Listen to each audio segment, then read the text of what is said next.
What is up, everybody? This is Stevie Breach coming to you here today. We're going to be talking about WWE's Evolution, which is going to be coming up Sunday on Peacock, which is WWE's second run at an all-women pay-per-view. I believe it's coming 7 or 8 years after the last one. The last one was headlined by a Becky versus Charlotte match.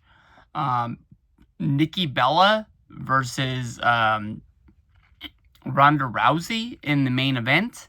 I don't know. I've kind of been outspoken about this match, and I'm surprised that I haven't got any negative comments about the way that I basically talk about Evolution. This is not a pay-per-view that is made for me. When I'm watching Raw, when I'm watching SmackDown, there are a lot of women in WWE that I like. Stephanie Bakir, Rhea Ripley are two of my favorites on Monday Night Raw right now. Charlotte Flair has always been one of my favorites. She's on SmackDown right now. I don't really like the storyline that they're running with Becky Lynch. But I've always been a fan of her. And there was at one point when I thought that Becky was one of the best women that was in the company. But I don't know. When you sit down and you talk about 7 matches that are all going to feature women, to emphasize the evolution. When they ran Evolution 1, if they would have continued on the pay-per-view and built kind of a year after year kind of story of it, I think it would have meant something. But when they ran the first Evolution pay-per-view, there was like a revolution that was going on in WWE, the Women's Revolution, where basically they were building a better women's division on Raw and SmackDown. They got out of the world of calling them divas at WrestleMania 32. They were given their own Royal Rumble. They were given their own Money in the Bank match. The women's division was people were learning that it meant something, and it was not. I'm gonna knock 2 women. I apologize. It's not Kelly versus Maurice in a 2-minute match on Monday Night Raw, where basically they just want us to see them walk out to the ring for their entrance, and that's basically all that really meant anything. There was a time period when I thought the women's division was getting better. Michelle McCool was a really good wrestler. I liked Maurice for a short time. I know that she doesn't get the credit for it, but Nikki Bella really got better on her run with the championship, and she sort of got surpassed because she handed the belt off to Charlotte, who brought in Sasha Banks and Becky Lynch as well as Bayley with her. The bar got raised again, but I feel like she sort of got forgotten, left in the past. But I don't know. This pay-per-view really isn't to me. I'm looking over the 7 matches that they have named as of right now, and none of them really grab me. I'll tell you the truth. Like right off the bat, I'm gonna get into the matches in a little bit, but I'll just tell you, like, I think it would be cool to see Rhea Ripley win the women's championship. I have a few thoughts about the Battle Royal. I've never been like, man, there's a women's Battle Royal that is going down, and I have to see it. But there's 2 women that could win this thing that would be pretty interesting for the foreseeable future of Monday Night Raw. Of course, there's a lot of names not added. I know one of the main storylines for NXT is Ava. The GM is going to name who's going to be in the Women's Battle Royal at Evolution. Honestly, if I'm Ava, if you are a woman and you are in NXT, we will buy you a plane ticket and fly you to Atlanta to put you in this match. Why would she leave anybody out? Anybody on the roster, honestly, should be there. And I'm thinking that people like Tori Wilson, Ivory, Stacy Keibler, almost any woman that is in the WWE Hall of Fame should be given a call by somebody in charge. Pierce, just, hey, would you like to be a part of this? Anybody that wants to be on this card, honestly, should be in this battle royal. When this show ends, we should not be looking at it. And I think that, honestly, I don't know if it's Santino making the call. I'm really hoping that we see, like, some people come from TNA, such as, like, Alicia Fox, Victoria Campbell. Is that her name there? I think that honestly would be awesome. If she got to come back and be a part of the second one. I think everybody knows how big of a fan of Alicia Fox I am. But the Tiffany Stratton versus Trish Stratus match sounds like it could be fun. But the match that they have listed on Wikipedia as the main event, which is never really in the right order sometimes, because they have Io Sky versus Rhea Ripley in the second hole. I think that that's going to be the main event. But the match that they have on here is for the Women's Intercontinental Championship. Becky Lynch versus Bayley versus Lyra Valkyrie. On Monday Night Raw, they built onto the storyline of basically when Becky Lynch attacked Bayley to get close to Lyra at WrestleMania and join the match. It was Lyra that called Becky and asked her to be her partner. I don't know if there's implications that meant Lyra was involved in Becky helping cut the dead weight and Bayley not be on the team, but obviously that was supposed to hurt Bayley's feelings and, sort of like gouge her a little bit to the point where when there's a chance, Bayley and Lyra will fight instead of teaming up and going after Becky. The biggest problem that I have with Becky Lynch as the Intercontinental Champion, Becky Lynch has main evented WrestleMania. Bayley has won a Royal Rumble, went to WrestleMania, and won or defended the Women's Championship twice in her career. Neither one of these women should be fighting for a mid-card championship, let alone caring about it. It reminds me of like when Hulk Hogan challenged for the tag titles at WrestleMania 9. He clearly used that as a way just to get in the building to weasel his way into the main event and defeat Yokozuna for the WWF Championship. When Hogan won the tag titles with Edge, I believe in 2002 on the 4th of July, when he lost them a week later, you didn't see Edge and Hogan crying for a rematch. It just is what it is. It's not the main title. It's kind of like a blip in the story. It reminds me a lot of like when Roman had been the main guy, but I think they were trying to find a way to get Roman away from the boos because he was getting booed by so many casual fans on Raw, and I guess he was just on Raw and pay-per-views at the time because they were kind of strict with the Raw vs. SmackDown deal.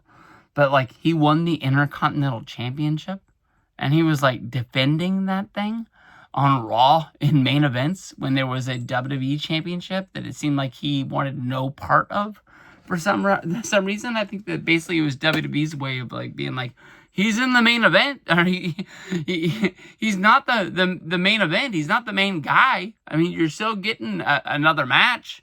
So, like, don't boo him. You should like this guy. That's just basically what I got out of it. I just don't understand why Becky is wanting or caring about that champion so much when it doesn't seem like it would be that hard for her to get a shot to go after Io Sky or Rhea Ripley on Monday Night Raw and, try to be one of the main women on the roster instead of just sort of falling into the mid-card and being like, this is where I want to be. You're Becky Lynch. Don't forget that. All right, so we'll look at this. JC Jane is your NXT champion. She is going to be going up against Jordynne Grace. Jordynne Grace is somebody that I started following on Twitter before she was ever in TNA, before she was ever in NXT. I've seen her, her glow up from kind of just being on cards and being the indie wrestler that traveled here or there along the way to be one of the most talked about women wrestlers on Twitter. I think this is an awesome place for Jordynne Grace to win the championship, and I think it would mean something. So I'm going to pick Jordan to win the women's championship match. The Monday Night Raw Women's World Champion, Io Sky, is going to defend against Rhea Ripley. I know that they've really dug home this storyline of Io Sky has never lost to Rhea Ripley throughout NXT, on the main roster. I know that it was the 3-way at WrestleMania, so that one really doesn't count, but Rhea didn't win that match anyways. I think Rhea's finally going to draw her number, and I think Rhea is going to regain her crown. The only problem is how they book Rhea as the Monday Night Raw Women's Champion. It's going to take somebody like Becky Lynch to be believable to go up against her. Kairi Sane, Io Sky, I guess Ivy Nile. She's not really on that level, but there's not a lot of women on the Raw roster other than Becky Lynch that you can put out there against her that's gonna make you think like, oh, this is where Rhea's going to lose it. Liv, she's out with her shoulder injury. I don't know. She could be out a few months. She could be out 6 months, or like Finn Balor said on Monday Night Raw, he was out 8 months with his shoulder injury. And that's just the way it goes sometimes. But I got Rhea being the main chick on Raw again. I think that's going to be awesome. 4-way for the women's tag titles. We've got the Judgment Day going up against Charlotte Flair and Alexa Bliss. We have a team of Sol Ruka and Zarya from NXT. And then we have the Kabuki Warriors filling out Monday Night Raw, because Judgment Day is already the champion. Raw got to have 2 teams, Asuka and Kairi Sane. Really good names to join this match. I think it's going to be Charlotte Flair and Alexa Bliss getting the win here. They've started a storyline here of Bliss and Charlotte trying to be friendly with each other. Bliss was the first one to try to extend the olive branch, but Charlotte didn't want to take it. So they're building something here. And if they really use Alexa Bliss's kind of hidden dark powers to try and turn Charlotte, they really got something there. So I think that they could be awesome women's champions. I'll take Bliss and Charlotte to take the belts to SmackDown. The Battle Royal is going to be for a World Championship match at the Clash at Paris. I don't know if it's going to be for the brand that you represent, or if it's going to be Royal Rumble-like, where you get to pick anybody. They already use you get to fight for your brand with the Queen and King of the Rings. So you just automatically stayed on your show and fought for the major championship there. So more than likely, that's what they're doing. There's not a lot of names added to this, but like I was saying earlier, if you're anybody in the world of wrestling, you need to be in this match. Nikki Bella would be fun, because we would be promised to see her again at the Clash of Paris. I was having trouble talking about that in my video talking about Roman Reigns earlier today. Ivy Nile asked to be put into this, and they let her go. But Stephanie Vakir got a video where basically she was going to be added to this. I think that Stephanie Vakir, I picked her to win the Money in the Bank. She came up a little bit short there, but I think it would be awesome if she became a contender right away, and that would put it as Stephanie Vakir versus Rhea Ripley at the Clash in Paris, and I think we would all buy a ticket to see that match. I think that honestly would be really, really fun. We'll move on to Tiffany Stratton going up against Trish Stratus. This one's a hard one to pick, but I just keep thinking, and I know every time they have a match named for SmackDown or a match named for a pay-per-view, you're going to be thinking, like, they're going to use the freaking Money in the Bank. They're going to use the Money in the Bank. I think somehow Naomi is going to be featured into this match. And I think at the end of the night, Naomi is walking out with that championship. The next match is featuring Jade Cargill versus Naomi in a no-holds-barred match. So maybe Naomi finds a way to win that match. And then injures Jade, at least for the night, to the point where she can't come out and stop Naomi from cashing in. But then again, like, in my WWE brain that I have from watching wrestling for so many years, normally when somebody cashes in, they have like an awfully huge losing streak. They definitely normally lose the match that they're in. So I like the idea of Jade getting hurt somehow, getting taken out to the point where, like, when Naomi goes to use her briefcase, she's able to get it done. So maybe we'll pick Jade to get the win, but at least Naomi hurts her to the point where she's not able to interfere in her match. They're making it seem like this is going to be a blow-off, no-holds-barred match. But I think because of the briefcase, I think that Naomi is going to slide in to the Women's Championship on SmackDown, and that's going to put her against Jade Cargill yet once again come SummerSlam, where Naomi's not going to be able to talk her way out of it because of the Queen of the Ring. And then the last match of the night, looks like it's going to be Becky Lynch versus Bayley versus Lyra Valkyrie. I'll tell you the truth. I'm picking Becky to keep her championship here, to keep Lyra on the hunt. I don't really have a really big reason for it, but I just don't see Becky losing that championship, really only defending it one time. I think that she's not going to have a huge run because I think this belt is made for Lyra to get her over. But I think when Lyra wins it, it needs to be in a one-on-one affair where she defeats Becky, and that kind of ends the Becky Lynch versus Lyra storyline. I think it was cool to bring Bayley back into the storyline, figuring that this is working off of what happened at WrestleMania 41. But I'll take it. Like I said, there's two matches that I don't want to say I'm excited for. I mean, I would love to sit down and watch Io Sky versus Rhea Ripley. The Battle Royal could be fun if Stephanie Vaquero wins, because she's somebody that I'm rooting for on the Raw roster.